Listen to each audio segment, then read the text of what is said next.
Bueno, muy bien. Vamos a hablar de otra cosa. Sí. Vamos a hablar de otros temas de salud, porque esto también afecta a la salud, lo que estamos hablando. Sí. Vamos a hablar con el doctor Horacio Jofre Galibert, que es doctorado en Derecho, que fue uno de los redactores de la primera ley de autismo, que es referente de APADEA, que es la Asociación Argentina de Padres de Autistas, padre de Ignacio Antonio, de 33 años, y autista, tiene otros 6 hijos. Ignacio fue diagnosticado antes de cumplir 1 año, luego de padecer diagnósticos erróneos como la sordera. Y por otro lado vamos a hablar también con una médica neuróloga infantil muy, muy prestigiosa, jefa del servicio de neurología infantil del Hospital Posadas. Horacio, ¿cómo te va? Donato Espacamento te habla. Muchísimas gracias, Donato, y gracias por esta posibilidad. Tengo 8 hijos, mi última chiquita tiene 5 años, Kiarita, así que bueno. Bueno, seguís, la fertilidad sigue. Sí, pero bueno, muchas gracias por esta posibilidad, Donato. Bueno, contanos, ¿qué te pasó a vos cuando te dijeron que tu hijo era autista? Bueno, muchas cosas. Primero, lo que nos pasa, creo que a todos los padres, un gran desconcierto. Estar frente a una persona con autismo es una perplejidad muy grande, asombro, angustia, desazón, todo junto, porque detrás de una belleza tan cautivante que tienen nuestros hijos, Nacho era un chiquito realmente hermoso, armónico, con una piel muy aterciopelada, no fue ya al poquito tiempo ya de nacer, como padre yo me di cuenta que algo no funcionaba, nos damos cuenta que empezó un llanto lacerante, un llanto muy angustiante. Eso fue, trayendo un montón de transformaciones en el ambiente familiar, y etcétera, hasta empezar a indagar qué era lo que le pasaba a Ignacio. No fue tan sencillo, fue tratado por sordo durante 6 o 7 meses, e incluso la ropita hecha para el audífono, que él tenía ya 2 hermanos, Ildefonso y Santiago, que se llevan todos 1 año. En esa época, perdóname, ¿no? Que en esa época se hablaba solo de autismo, no se hablaba de trastornos generales del desarrollo, sino se hablaba solo de autismo.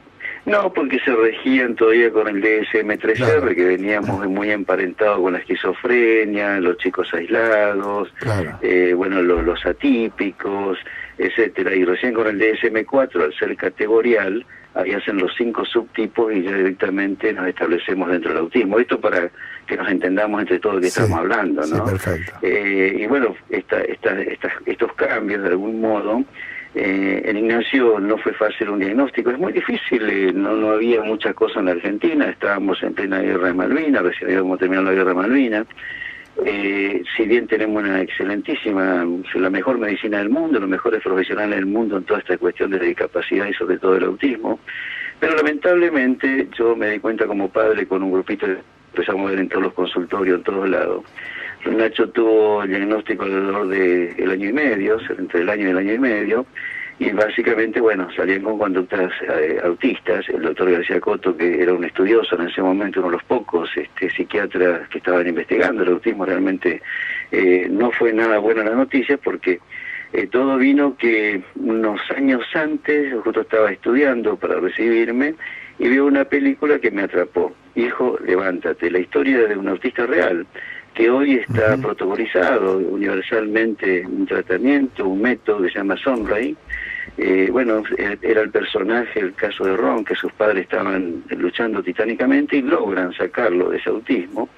La cosa fue que me quedé con esa impresión, y le decíamos a nuestros médicos en ese momento, seguramente Nacho es autista. Entonces decían, ustedes no saben de qué están hablando, el autismo es una cosa tremendamente rigurosa, tremendamente es una cosa mental, Nacho no tiene esto. Así que te das cuenta que ahí también yo empecé a estudiar con otro grupito de padres, y nos damos cuenta que había un tremendo hegemonismo médico, céntrico, asistencialista, mucho comercio, y también estábamos con la otra cuestión del psicoanálisis para los padres. Nos damos cuenta que éramos culpables de todo. Entonces empezamos este camino, tuvimos el diagnóstico de Nacho, y empezaron a luchar los padres porque no existía nada en la Argentina prácticamente, salvo muy buenos médicos, muy buenos profesionales, pero ni el sistema educativo podría absorber esta cuestión. El DSM-4, de alguna manera, que vos como médico lo sabés, el VADEMECUM, el criterio orientador que dictamina o que publica la Asociación Psiquiátrica de los Estados Unidos y el CIE-10, que son bastante coincidentes, el nomenclador un poco universal que utiliza la Organización Mundial de la Salud. Y ahí más o menos, bueno, nos empezamos a orientar los padres estudiando con los buenos profesionales que estos 5 subtipos que definían un poco lo que vos me estás preguntando, ya con el DSM-4 al ser categorial, ahí ya no hay duda de que existe un trastorno generalizado del desarrollo. O sea, un primer anillo sería todo lo que es trastorno generalizado del desarrollo, que comprendría autismo, síndrome de Asperger, desintegrativo de la niñez, síndrome de Rett y no especificado. Otro anillo más, que abarcaría un poco más cuestiones de trastornos asociados y demás, estaríamos ya en la actualidad en los TEA, trastornos del espectro autista. No sé Horacio, si Horacio, a la pregunta, vamos a preguntarle a la doctora Susana Frenkel, que es jefa de neurología infantil del Hospital Posadas, que está en línea, para que nos ayude también, que nos aporte de la medicina. Es una médica muy prestigiosa. Susana, ¿cómo te va? ¿Qué tal, Lola? Buenas tardes. Buenas tardes. Bueno, estamos hablando con el papá de un joven autista. ¿Qué es el autismo hoy? ¿Cómo lo ve la neurología? Bueno, yo lo estaba escuchando atentamente. Realmente ha hecho una descripción muy, digamos, acertada de lo que este trastorno implica. Desde el punto de vista clínico, son niños que tienen dificultades en la comunicación, tanto verbal como no verbal. Pueden presentarse con dificultades como retraso en el lenguaje, trastornos conductuales, esto de lo que él decía del llanto intolerable. Muchas veces son chicos que tienen berrinches, que les cuesta mucho, digamos, autoconsolarse. Es decir, es un trastorno conductual de causa multicausal, te diría, y que justamente por todo el recorrido y lo que estaba contando, no recuerdo el nombre del doctor, realmente esto Jofre Galibert. Bueno, Horacio, más fácil. Sí. Realmente es un trastorno multicausal cuya etiología, o sea, la causa que lo provoca, en muchos casos no se llega, digamos, a establecer y que requiere, por lo tanto, un tratamiento interdisciplinario. Creo que, digamos, lo más importante que uno tiene que tener en cuenta que hay que hacer un abordaje de trabajo en equipo, que no es la suma de profesionales trabajando, sino realmente de la interacción y el intercambio, incluyendo a la familia fundamentalmente, a los padres, a los cuidadores, en los tratamientos que tienden o que, digamos, el objetivo fundamental es lograr la resocialización de estos niños y de alguna manera también permitir que puedan tener una comunicación con el medio que los rodea e integrarse, ¿no es cierto? Así que es un trastorno que fundamentalmente tiene la tríada, digamos, que lo representa, es esto, ¿no es cierto? Un trastorno de la comunicación, intereses restringidos, en general son chicos que tienen predilección por determinados tipos de juegos o de objetos. Les cuesta también poder, cuando son más grandes, interpretar, digamos, las sensaciones o emociones que en los otros se producen, que es lo que se denomina la teoría de la mente. En fin, una serie de características que hacen, y yo escuchaba atentamente a Horacio, porque muchas veces el diagnóstico se retrasa, y lo que él contaba en su caso personal, a nosotros como médicos generalmente y pediatras, la consulta se da entre los 2 y 3 años, y en general es por retraso en la adquisición del habla. Se confunde muchas veces con hipoacusia, con sordera, y sin embargo son chicos que ya previamente, antes del año y medio, daban algunas señales de la conducta que deberían haber hecho orientar a que había un trastorno del desarrollo. Susana, Alejandra Arce te va a hacer una pregunta. Sí. ¿Cómo está, Susana? Tanto a Susana como Horacio los saludo y les pregunto a los dos porque quizás los dos puedan ayudar con esto. Sí. Quizás antes era como mucho más limitado, pero ahora, como vos decías, hay muchas terapias y demás que ayudan a estos chiquitos. Y tengo entendido que los casos de TGD, a veces cuando no son extremadamente, digamos, graves, pueden llegar a curarse definitivamente, ¿puede ser? Yo lo que creo, digamos, más que de curación definitiva, lo que uno logra es una reintegración de ese niño a la vida, digamos, cotidiana y normal de su familia, de su escolarización, pero la realidad es que cada caso es muy particular y también el tratamiento es necesario que sea ideado para ese niño en particular. O sea, puede haber técnicas que ayudan a abordar los problemas de estos chicos, pero hay que tener en cuenta que cada caso tiene sus particularidades y tiene que entonces programarse justamente un modo de tratamiento particular para ese niño. Por supuesto que pueden tener muchos de ellos pronósticos favorables, sobre todo si son tomados tempranamente en el desarrollo, porque por suerte existe lo que conocemos como plasticidad cerebral y neuronal, y entonces todas estas terapias ayudan en los niños pequeños a modular y crear nuevas redes neuronales que pueden facilitar entonces que estos trastornos que tienen sean reversibles.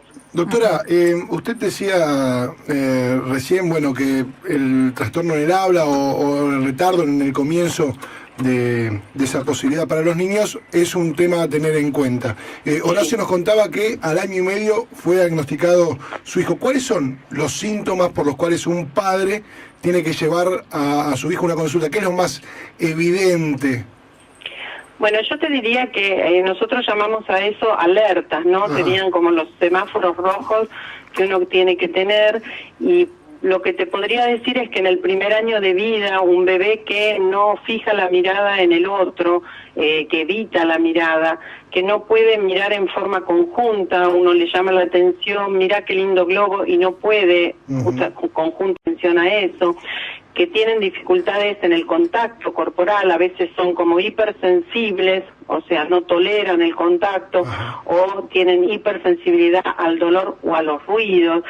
Si son chicos con berrinches, que lloran, o irritables, no logran conciliar el sueño, no se calman, o tienen trastornos severos del sueño, ya serían síntomas que, bueno, un pediatra avesado tiene que considerar, no para decir este niño tiene un trastorno del espectro, sino para investigar un poco más cuáles pueden ser los motivos de estos trastornos, porque bueno, justamente una de las cosas que uno tiene que descartar, y lo hace en general casi de rutina en todo niño con este tipo de trastorno, es que escuche adecuadamente, ¿sí?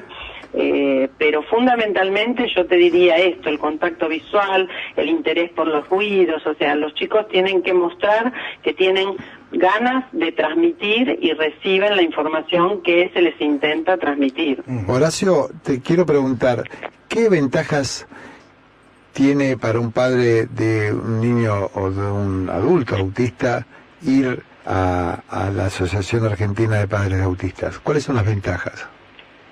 Muchas gracias por la pregunta. Bueno, estaba escuchando atentamente a la doctora y bueno, muchas gracias, doctora, porque me hizo acordar muchas cosas. Nosotros cuando escribimos la ley de autismo, también con el doctor Rivier, Ruth Sullivan y la doctora, básicamente, bueno, la inglesa, Lorna Wynn, tú estuve con la mamá.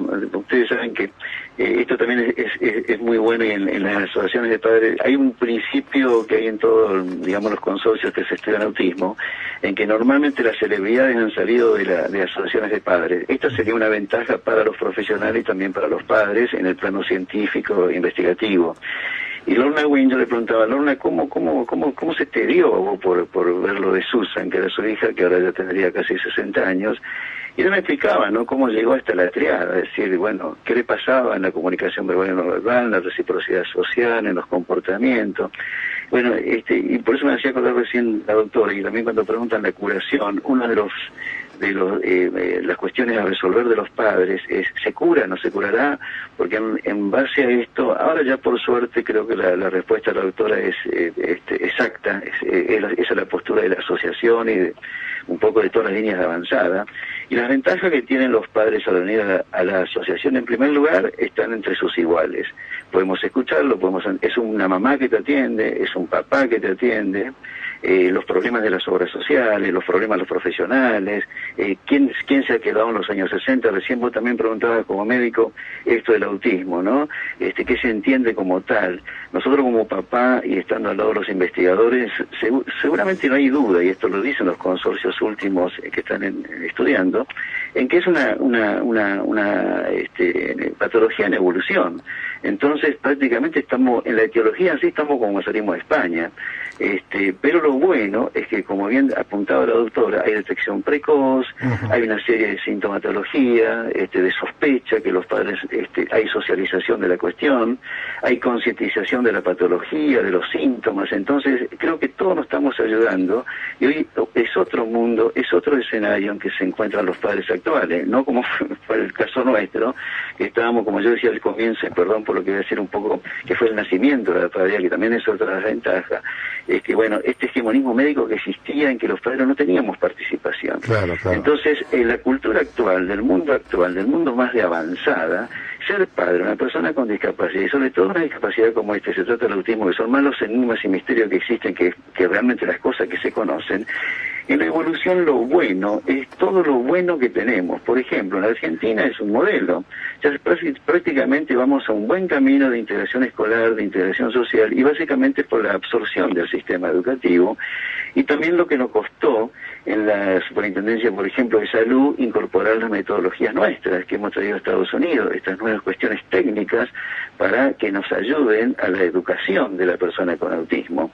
Entonces, ¿qué otras ventajas hay? Bueno, que cuando vienen los profesionales tenemos una altísima bibliografía nosotros. Yo creo que la escucho a la doctora y la felicito porque indudablemente está en la línea avanzada, habla de teoría de la mente. Bueno, nosotros tuvimos la suerte de conocer a Ángel Riviera, Uta Fried, que es Simon Barrencoen, con los cuales trabajamos codo a codo como padres, como grupos de padres, y que nos han explicado, hemos llegado a esa conclusión, cómo entender cómo piensan nuestros hijos. Bueno, la teoría de la mente es una cosa maravillosa que nos ha ayudado muchísimo, tanto a los investigadores padres, a los profesionales, pero básicamente a los padres, porque nos desesperamos saber qué entienden, cómo ven el mundo nuestros hijos, qué les pasa para poder comprender el mundo.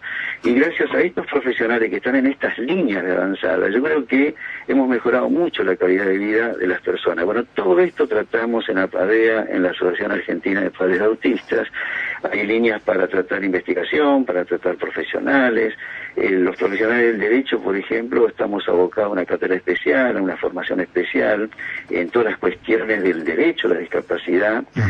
Nosotros empezamos a hablar también de un derecho a la felicidad, y que es plausible, que es posible conseguir, no solamente una expresión de deseo, pero en medio como este, y te quiero agradecer especialmente porque los medios de comunicación nos han ayudado, creo que es lo que más nos han ayudado. Y esto de concientizar, incluso la última Convención Internacional de Naciones Unidas de todas las personas con discapacidad, si no fuesen por los medios y los profesionales, etcétera, etcétera, no se conocerían los derechos de las personas con discapacidad. Hoy también ha sido un tema, vi en la radio y en los diarios, un poco qué pasó con las decisiones, por ejemplo, del Congreso de la Nación. Bueno, más allá de, no hay ningún posicionamiento político nuestro como asociación de padres, pero nos parece bien que se defiendan los derechos de las personas con discapacidad o los padres de personas con discapacidad. Bueno, Horacio Jofre Galibert, doctora Susana Frenkel, muchísimas gracias por esta participación acá en Chequeo General. Es un tema que nos sensibiliza a todos, es un tema importante que todo el mundo conozca, que los padres sepan los síntomas precoces, cómo detectar precozmente, que la precocidad del diagnóstico tiene mucho que ver también con el tratamiento. Así que muchísimas gracias. ¿Quieren agregar algo así? Sí, a mí me gustaría agregar algo, si es posible. ¿Cómo no? Tiene que ver con que si bien se hacen diagnósticos tempranos y precoces, por lo menos en lo que tiene que ver con la salud pública, todavía hay muchas dificultades en ofrecer los tratamientos interdisciplinarios de estos chicos en forma, digamos, intensiva, centros que reúnan a múltiples especialistas, y muchas veces dar un diagnóstico de estas características angustia mucho a la familia, y si no tiene disponibilidad de una obra social o un centro, debería ponerse mucho énfasis en poder ofrecer centros, ¿no?, de tratamiento para todos estos niños, porque si no los padres quedan con esta sensación de que, bueno, sé que tiene, pero no sé qué es lo que tengo que hacer con él. Me parece que eso es muy importante. El rol del Estado, digamos, presente, digamos, y lo que falta que hay que hacer. Bueno, muchísimas gracias. No, muchas gracias en el caso mío a todos los padres, y bueno, que existe APADEA, que estamos dispuestos a atender a los padres y también a los a los profesionales. El caso de mi hijo, bueno, ya está grande, tenemos un proyecto de fideicomiso para que puedan morir allí. Esto es un poco fuerte cuando nos escuchan esto, pero los papás nos queremos morir tranquilos. Entonces este es nuestro desafío cuando tenemos ya personas autistas adultas.